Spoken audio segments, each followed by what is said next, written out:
Oke, kali ini kita akan merestorasi foto dengan kondisi seperti ini. Jadi bagian-bagian pinggirnya ini kotor banget.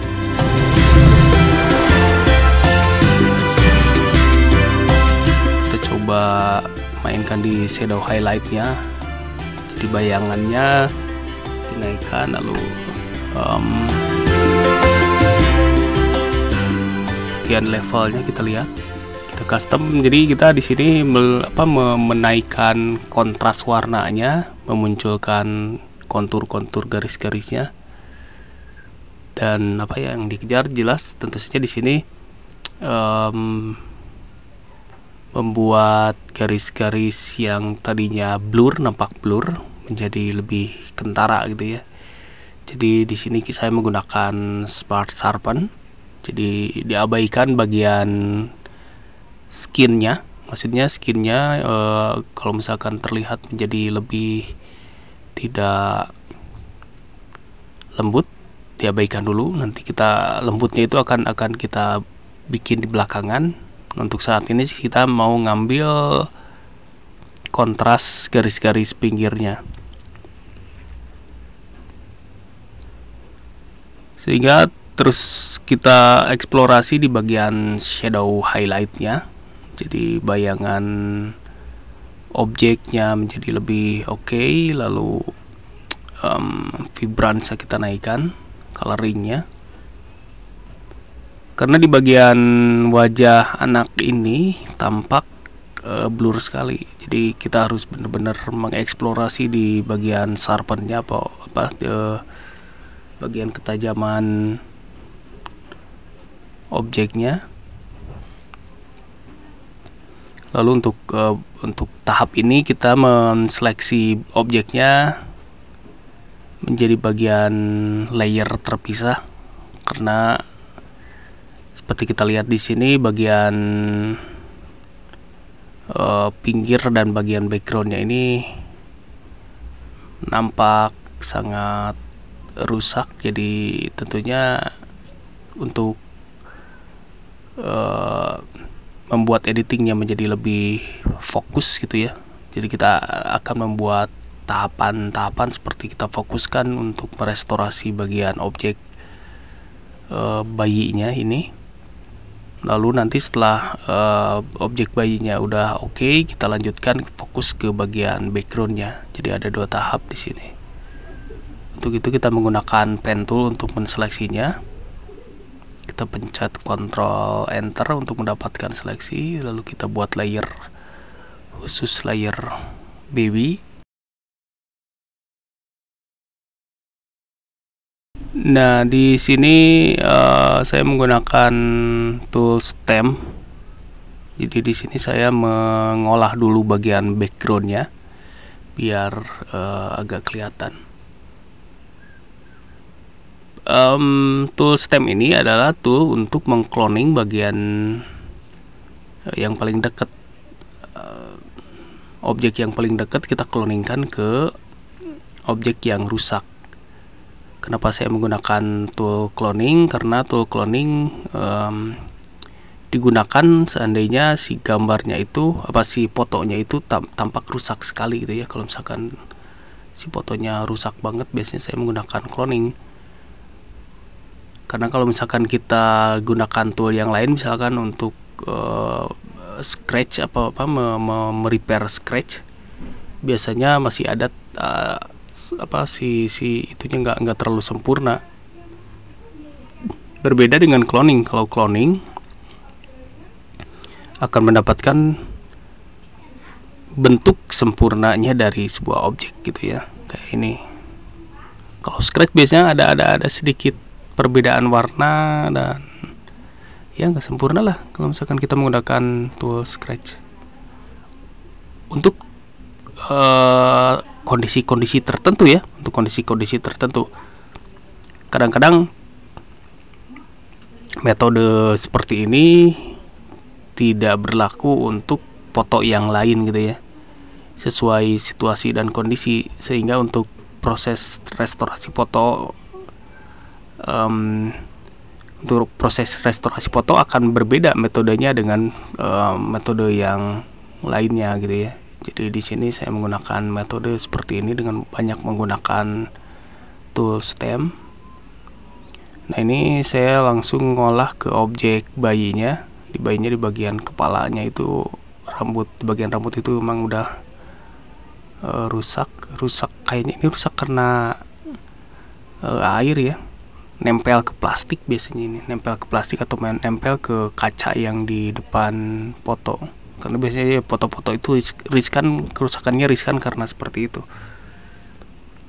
Untungnya untuk bagian inti wajahnya nggak terlalu rusak, cuma agak blur, jadi ya lumayan lah. Kalau misalkan blur bisa kita kontraskan dengan Smart Sharpen, tetapi kalau misalkan udah hilang-hilang itu rada repot, dan kita harus menggunakan stem tool juga. Nggak asal pakai juga. Kadang-kadang tool stem ini kalau misalkan digunakan berlebihan dan serampangan, ya akhirnya malah berlebihan. Nah, di sini saya tebalkan si warna hitam di alisnya, lalu di matanya juga. Jadi di bagian shadownya ini saya tebalkan dengan menggunakan burn tool. Jadi dibakar si kontur garis-garisnya sehingga menjadi lebih hitam gitu ya. Jadi lebih hitam, termasuk di bagian rambut dan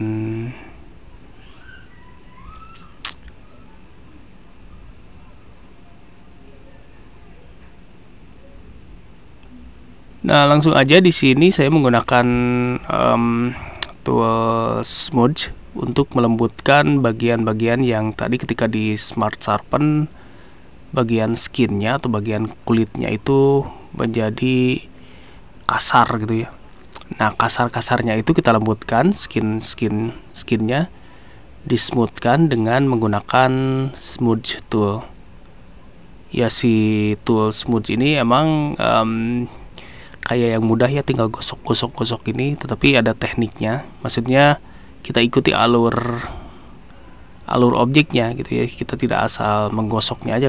Jangan-jangan nanti kalau misalkan kita asal menggosoknya, bentuk objeknya ini menjadi tidak beraturan.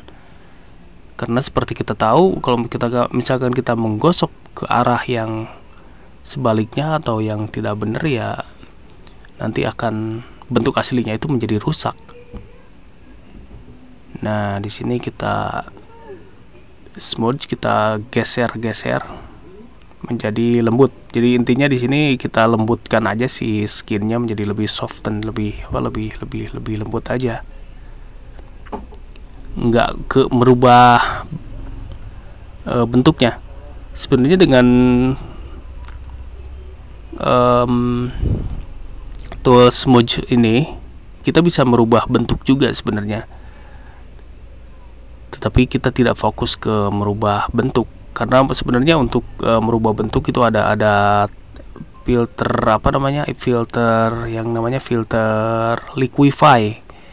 Itu lebih akurat untuk merubah bentuk dengan menggeser-geser atau menggosok-gosok seperti smooth juga sebenarnya. Cuma kalau efek tool smudge ya enaknya buat melembutkan skin aja, fokusnya ke sana aja. Jadi nggak semua objek bisa kita smooth juga, nggak semua objek kita smooth juga gitu ya. Jadi nggak semuanya. Jadi untuk part-part atau untuk bagian-bagian tertentu saja kita gunakan teknik gosok-gosok gini. Jadi jangan sampai kita terlalu over exciting ketika melihat wah smudge ini bisa melembutkan, ya semuanya dilembutkan, malah jadi nggak natural.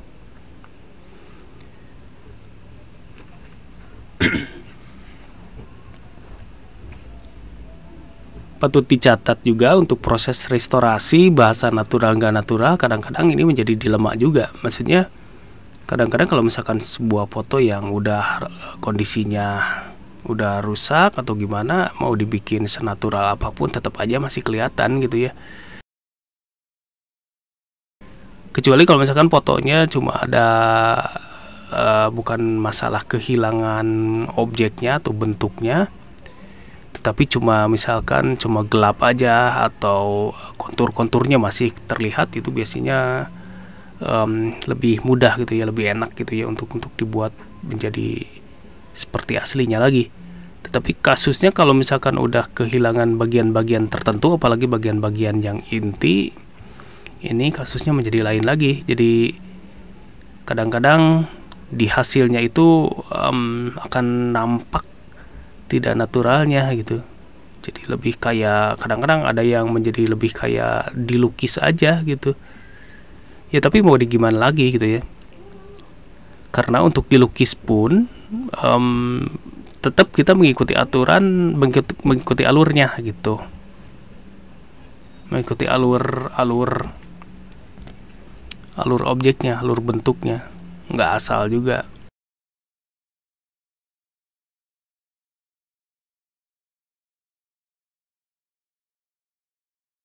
Ini adalah proses mix. Jadi saya biasanya menggunakan antara smudge dan mix brush. Mix brush itu digunakan untuk memodifikasi bagian rambut, bagian rambut, alis, digunakan tool mix brush. Karena kalau misalkan menggunakan smooth juga sebenarnya bisa, cuma saya biar switch antara toolnya itu menjadi lebih enak. Lalu di sini highlight, bagian highlight cahayanya saya pertegas. Karena kadang-kadang dengan kondisi seperti ini highlightnya itu menjadi lebih bias, jadi nggak tegas, nggak kelihatan. Kadang-kadang jadi bias, jadi blur. Smudging masih tetap dilakukan karena memang ini proses paling lama dan proses paling paling lama dan paling kita lebih hati-hati untuk menggosok bagian-bagian tertentu, karena kadang-kadang kalau misalkan kita lebih menggosok yang tidak hati-hati, malah jadi ada bentuk baru yang tidak ada di proses awalnya. Jadi tidak bagus gitu ya. Proses smudge itu tampak dari kelihatannya aja, jadi lebih kayak yang gampang, kayak yang mudah, padahal sebenarnya enggak juga gitu ya. Kadang-kadang saya juga mengundo atau mengulang proses smudge karena ada bagian-bagian yang kegeser gitu ya.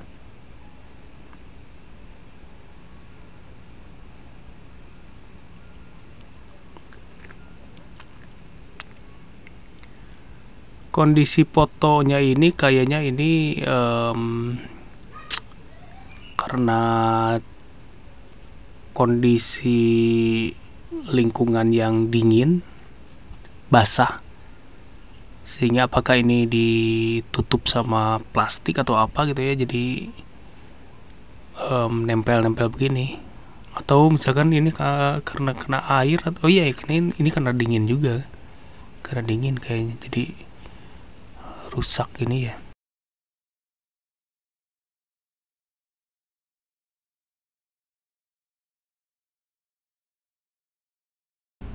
Proses restorasi ini memerlukan kesabaran ekstra ya. Kadang-kadang di antara proses smudging itu yang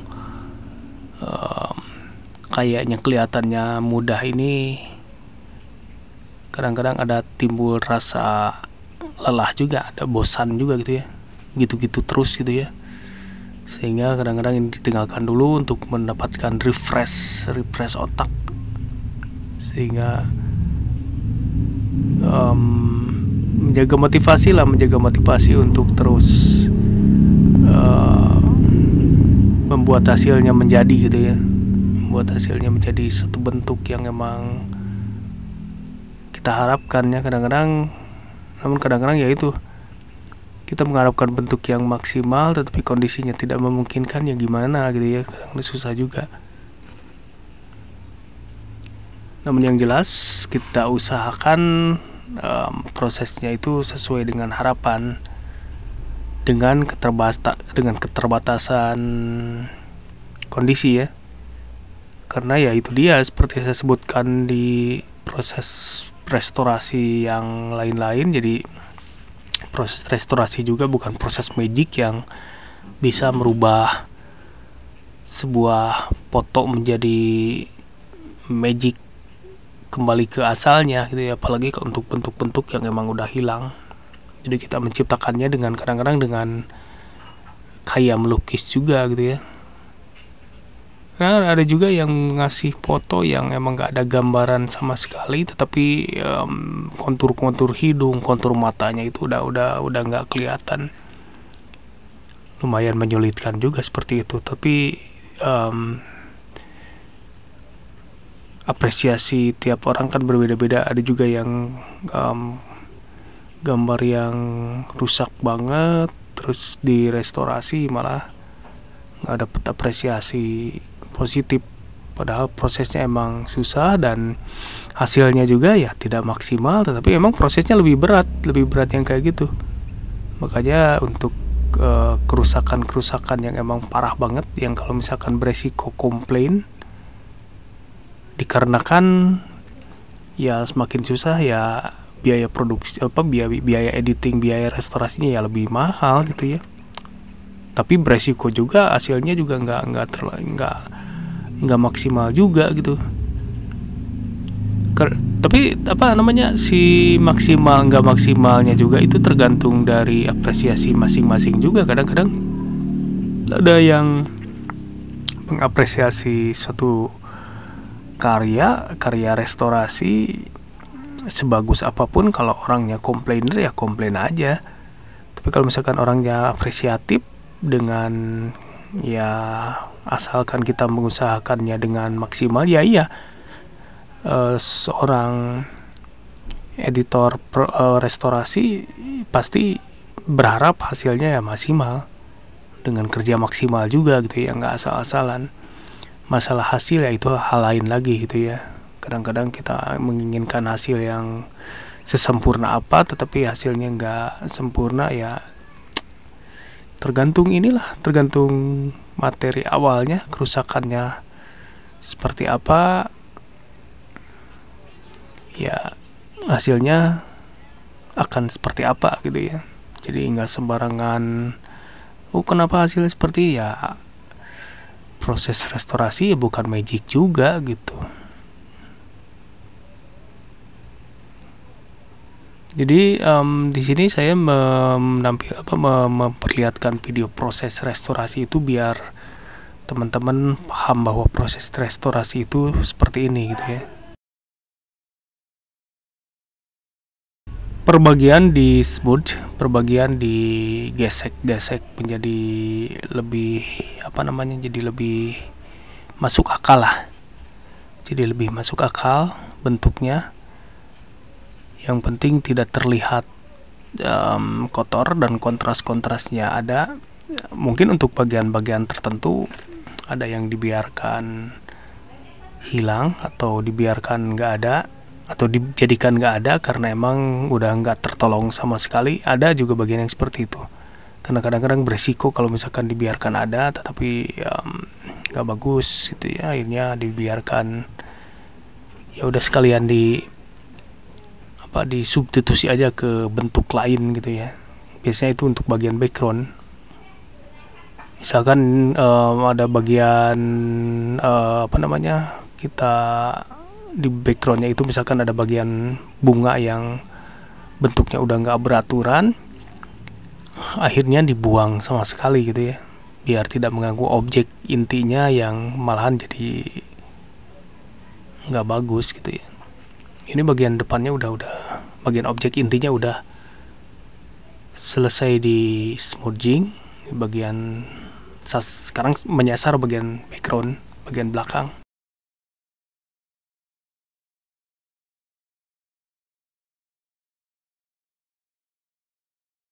Di bagian belakang juga karena emang kerusakannya seperti ini, kita gunakan tool smudge untuk melembutkan bagian-bagian yang udah rusak sehingga tampak lebih samar gitu ya kerusakannya, bahkan nggak kelihatan, jadi nggak kelihatan kerusakannya.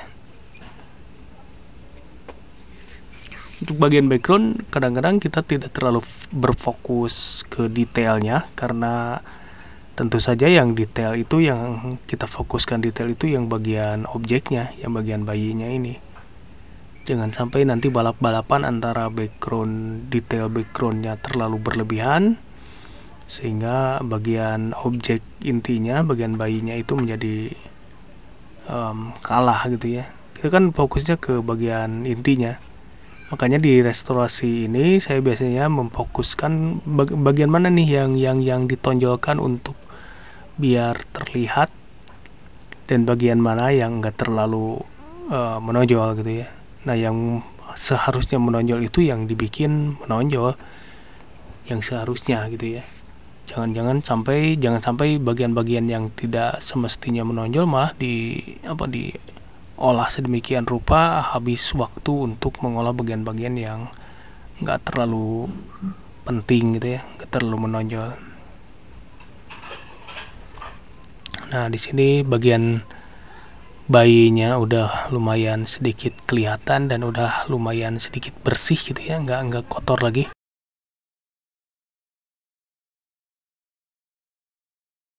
Proses smudging juga kadang-kadang tidak cukup cuma satu kali ngeproses smudge-nya, ngeproses ngegesek smudging dah.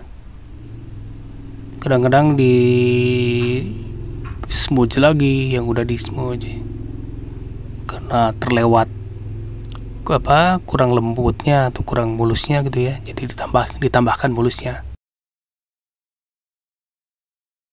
Ini masih berfokus di bagian background, dan yang putih yang di atas ini cuma lumayan bias juga ini nih. Jadi kita bikin gradasi aja di bagian ini. Nah, di bagian pertemuan antara background sama objeknya kita tambahkan sedikit efek hollow gitu ya, hollow jadi pemisah antara objek dan background biar sedikit terlihat. Kita pertegas lagi nih bagian-bagian yang semestinya hitam jadi gelap, maksudnya yang bagian-bagian gelap ya, bukan hitam. Bagian gelap jadi lebih gelap dan bagian yang terang jadi lebih terang gitu ya. Jadi burn tool ini digunakan untuk menambah efek hitam, efek gelapnya untuk bagian-bagian yang ada bayangannya atau bagian-bagian kontur dari objek atau bagian rambut biasanya. Karena kadang-kadang kalau misalkan udah dikasih efek smudge, bagian rambut menjadi lebih pirang, jadi ditebalkan dengan efek burn tool. Di sini kita coba untuk melihat menggabungkan antara foto yang aslinya sama yang udah dirapihkan, dan di sini terlihat jadi lebih tebal si objek bayinya. Udah lumayan terlihat sekarang, udah lumayan ke pop up ya, udah lumayan muncul, nggak bias lagi. Tinggal kita membersihkan lagi bagian-bagian yang muncul kembali si kotornya, muncul kembali si rusaknya. Ya, di sini kita bandingkan yang kondisi aslinya sama hasil jadinya seperti ini. Ya lumayan lah. Demikian topik kali ini, semoga bermanfaat dan nambah wawasan. Tonton juga video lainnya tentang topik ini yang tidak kalah pentingnya. Bagi teman-teman yang baru di channel ini, boleh dong klik tombol subscribe-nya biar berkah ilmunya. Aku bagikan gratis ilmunya, teman-teman bantu subscribe-nya juga ya. Oke, selamat beraktivitas, salam semangat.